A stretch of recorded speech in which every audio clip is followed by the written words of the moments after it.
झुंझुनू की राजनीति क्या करवट लेने वाली है, क्या अंगड़ाई ले रही है झुंझुनू की राजनीति, और रामगढ़ में क्या समीकरण बन रहे हैं, रामगढ़ और झुंझुनू की राजनीति का हरियाणा के चुनाव परिणामों का क्या रहेगा असर, क्या झुंझुनू की राजनीति में भी वो प्रयोग चलने वाला है जो हरियाणा में हो गया है, क्या झुंझुनू में भी गैर जाट की आवाज बुलंद हो सकती है। दूसरी तरफ राजपूत समाज भी अपने प्रतिनिधित्व की वहां मांग कर रहा है। कई बार राजपूत समाज से कुछ नेता वहाँ आए, सुगबुगाहट जारी है। वहाँ अब सैनी समाज भी मुखरित हो चला है झुंझुनू में अपने अधिकारों के लिए, अपने राजनीतिक वजूद को बचाने के लिए। लेकिन यहाँ मुद्दा अस्तित्व का है, मुद्दा अपनी परंपराओं के पालन का है, मुद्दा अपने मान बिंदुओं की रक्षा का है। ये मुद्दा खास तौर पर रामगढ़ में चलता है। रामगढ़ में भी क्या ध्रुवीकरण होने वाला है, रामगढ़ में भी क्या हिंदू मुसलमान के आधार पर चुनाव होने वाला है। अभी तक की हवा तो यही कहती है कि रामगढ़ में जातिवाद नहीं है।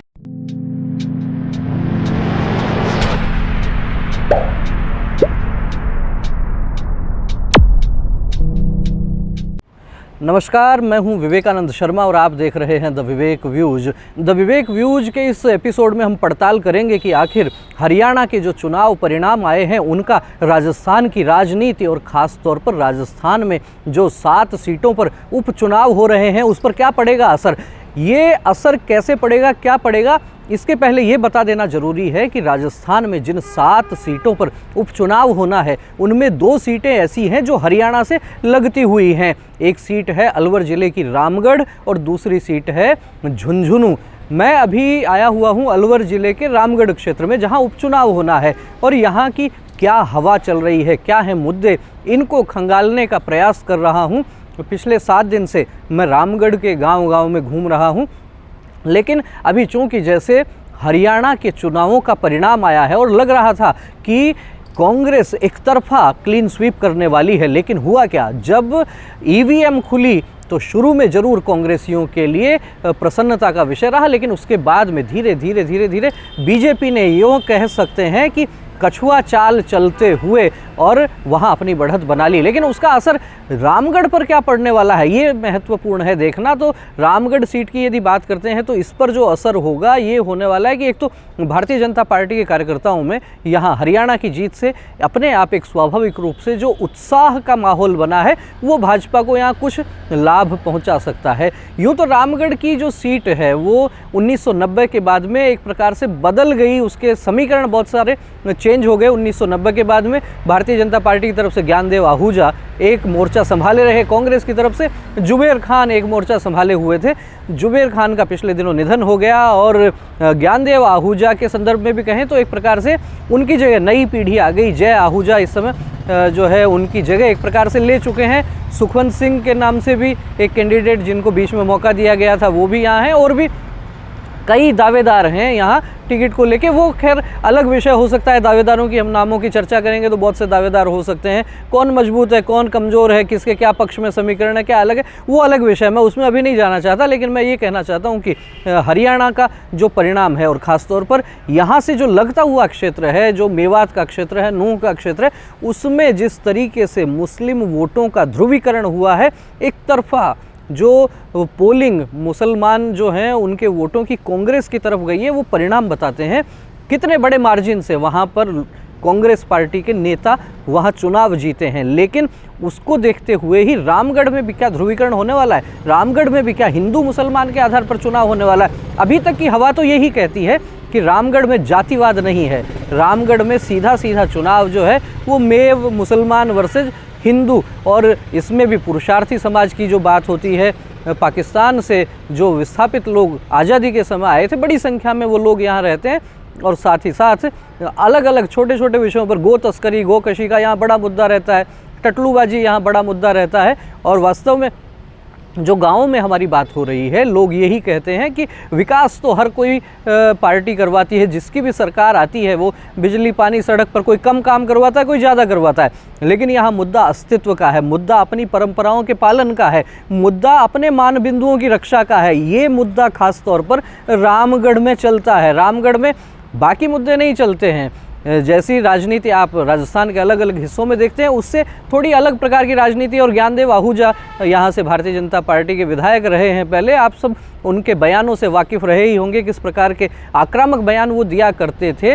तो निश्चित रूप से रामगढ़ में हम कह सकते हैं कि एक प्लस पॉइंट होने वाला है भारतीय जनता पार्टी के लिए हरियाणा की जीत से। और अब बात करते हैं झुंझुनू की, क्योंकि झुंझुनू का जो क्षेत्र है वो भी हरियाणा से लगता हुआ है। मैं रामगढ़ से यहाँ से जाने के बाद झुंझुनू विधानसभा क्षेत्र में भी जाने वाला हूँ। वहाँ यूँ तो मेरा लगातार पिछले कई वर्षों से आना जाना है लोकसभा चुनाव में, विधानसभा चुनाव में, लेकिन अब वहाँ भी उपचुनाव है। और ये उपचुनाव के पहले जिस तरीके से हरियाणा चुनाव के परिणाम आए हैं, हरियाणा की राजनीति को जाटों की राजनीति कहा जाता था और राजस्थान में शेखावाटी को भी जाटों का गढ़ कहा जाता है।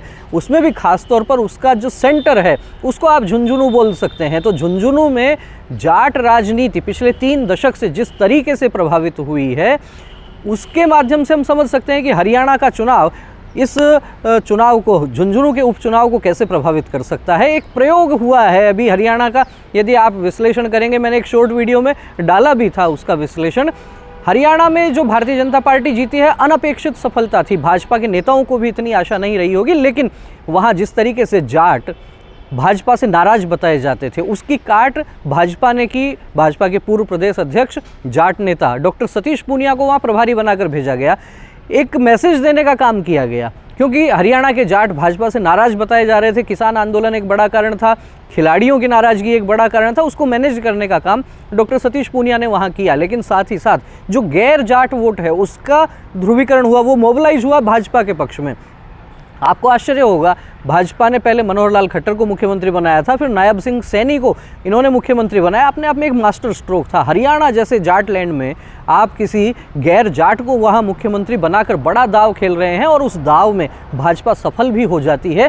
सफल हो जाती है इस प्रकार से कि जाटों को जिस प्रकार से संतुष्ट किया गया डॉक्टर सतीश पूनिया के माध्यम से, वहीं दूसरी तरफ ग्राउंड लेवल पर जो काम हुआ, गैर जाट वोटों का ध्रुवीकरण हुआ और उसके माध्यम से भाजपा वहां आगे बढ़ी। अब इसका असर झुंझुनू में क्या होने वाला है? झुंझुनू की राजनीति, जैसा मैं कह रहा था, 3 दशक से पहले की राजनीति में आप जाएंगे तो वहां कई गैर जाट पार्टी के जिलाध्यक्ष रहे, पार्टी का झंडा उठाने वाले लोग रहे। सुभाष शर्मा एक नाम है चिड़ावा के, वो जिलाध्यक्ष रहे। राजेंद्र शर्मा रहे, जगदीश खाजपुरिया रहे, और अनेक नाम आपको वहाँ जनप्रतिनिधियों के भी मिलेंगे। लेकिन पिछले 3 दशक में कोई गैर जाट नेता क्या वहां पनपा है? ये बात अब झुंझुनू के उपचुनाव में भी आने वाली है, क्योंकि बीजेपी भी दाव खेलती है सामान्य रूप से जाट नेताओं पर। राजेंद्र भामू हो सकते हैं, बबलू चौधरी हो सकते हैं, और कई नाम कतार में, विश्वंभर पूनिया का नाम आता है, राजेश बाबल का नाम आता है, अनेक बहुत सारे नाम हो सकते हैं, सबका नाम लेना संभव नहीं है। लेकिन दूसरी तरफ कांग्रेस पार्टी से भी जाट नेता आते हैं, खासतौर पर शीशराम ओला का जो परिवार है, वो परंपरा चलती आ रही है परिवारवाद की, वंशवाद की, और जाट समाज से ही भाजपा और जाट समाज से ही कांग्रेस, दोनों टिकट वहीं जाते हैं। क्या ऐसे में ये प्रयोग वहां हो सकता है? सुगबुगाहट जारी है। वहां अब सैनी समाज भी मुखरित हो चला है। झुंझुनू में अपने अधिकारों के लिए, अपने राजनीतिक वजूद को बचाने के लिए सैनी समाज भी सामने आने लगा है। वहीं दूसरी तरफ राजपूत समाज भी अपने प्रतिनिधित्व की वहां मांग कर रहा है। कई बार राजपूत समाज से कुछ नेता वहाँ आए। दशरथ सिंह शेखावत का एक बड़ा नाम वहाँ उस क्षेत्र में रहा, जिलाध्यक्ष भी रहे, गांव-गांव तक पार्टी का विचार वो लेकर गए। अभी पिछले दिनों वीरपाल सिंह शेखावत, वो भी वहाँ काफ़ी सक्रिय बताए जाते हैं। नवलगढ़ में उन्होंने टिकट की दावेदारी भी की थी, लोकसभा क्षेत्र में भी उनका घूमना फिरना था। इसी तरीके से अभी नवलगढ़ में जिस तरीके से विक्रम सिंह जाखल हैं, कुछ नेता, राजपूत नेता भी आगे बढ़ने लगे हैं, सैनी समाज भी आगे बढ़ने लगा है। ऐसे में अब देखना ये होगा कि क्या झुंझुनू की राजनीति में भी वो प्रयोग चलने वाला है जो हरियाणा में हो गया है। क्या झुंझुनू में भी गैर जाट की आवाज़ बुलंद हो सकती है? मैं कुछ दिनों में पहुंचूंगा झुंझुनू में भी, तब और वहाँ के खंगालेंगे वहाँ के क्या है राजनीतिक हाल। आपका इस विषय पर क्या कहना है? झुंझुनू की राजनीति क्या करवट लेने वाली है? क्या अंगड़ाई ले रही है झुंझुनू की राजनीति? और रामगढ़ में क्या समीकरण बन रहे हैं? रामगढ़ और झुंझुनू की राजनीति का हरियाणा के चुनाव परिणामों का क्या रहेगा असर? क्या कहना है आपका? कमेंट करके हमें अवश्य अवगत करवाएं। वीडियो अच्छा लगा हो तो इसे लाइक करें, अधिक से अधिक लोगों तक शेयर करें। फिर मिलेंगे एक नए विषय के साथ, एक नए वीडियो के साथ। तब तक आप देखते रहिए द विवेक व्यूज। बहुत बहुत धन्यवाद। नमस्कार।